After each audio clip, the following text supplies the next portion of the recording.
Thank you, Chairman Rogers.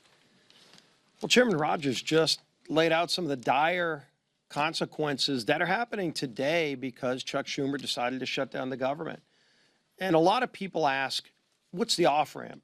And especially they ask, what changed in Chuck Schumer from just a few months ago, back in March when Chuck Schumer voted for these very same funding levels?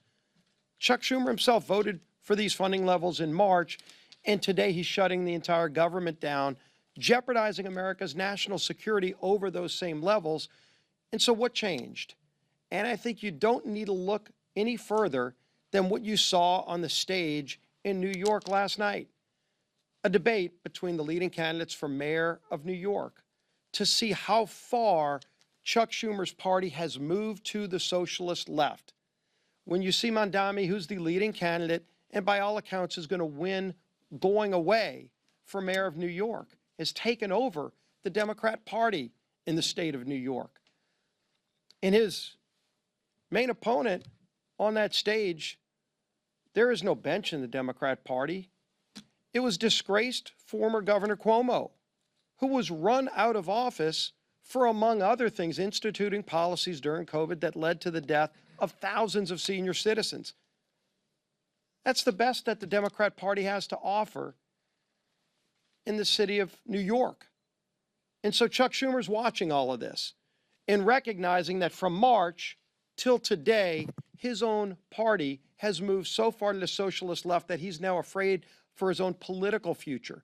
And to try to hold on and grasp one last ounce of power for himself, he's willing to jeopardize millions of American families.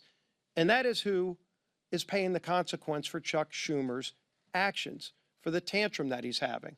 He is more concerned, as the speaker pointed out, at impressing the Hate America rally crowd that's coming up here tomorrow than he is about not solving all of our problems. Tomorrow, if he voted today to open up the government, it wouldn't solve our differences. And we all know we have big differences. We have 3 appropriations bills that are in a conference committee that, frankly, Republicans and Democrats on those committees had already worked out the differences. And it was Chuck Schumer who walked away back then a few weeks ago and decided then he was going to shut the government down. Not because we had really big differences on those policies, but because he needed to appease the radical base that had taken over his own party.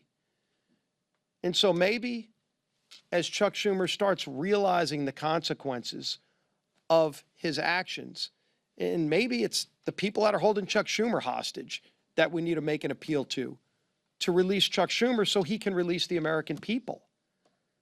But over and over again, we're going to keep talking about the damage that Chuck Schumer's actions in shutting down the government are causing on real people. Our men and women in uniform, yes, President Trump was able to stave off for a few more weeks by finding money to pay for them, but as Chairman Rogers pointed out, that account's about to go dry. But there are other federal employees that were not able to get paid just in this most recent pay schedule. And my local media outlet, WWL-TV, just did a story today that went live about the consequences to those federal employees. We're talking about thousands of people just in Southeast Louisiana. Maybe Chuck Schumer doesn't care about those people, but his party is causing pain through a lot of corners of this country. I want to read a quote from the director of the food bank in the New Orleans area. He said, quote, "Demand is up, supply is down, and now we're getting hammered by the fallout from the government shutdown as more and more people who may have been expecting to get that paycheck to buy groceries. So now they'll come to us or one of our 500 partners to get food assistance." That was the chief strategy officer of Second Harvest Food Bank in New Orleans, just representing one area of the country where thousands of federal workers can't even afford to buy groceries and are going to a local food bank so that Chuck Schumer can appease the most radical socialists in his party. This is affecting real people.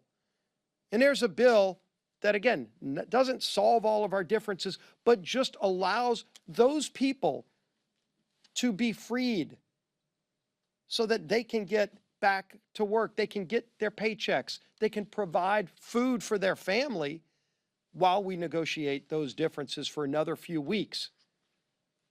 It's time for Chuck Schumer to end this madness. There's a bill to open the government. Let's go solve our differences, negotiate our differences, but in the meantime, stop holding the American people hostage, Chuck Schumer. Yield now to our conference chair, Lisa McLean. Thank you.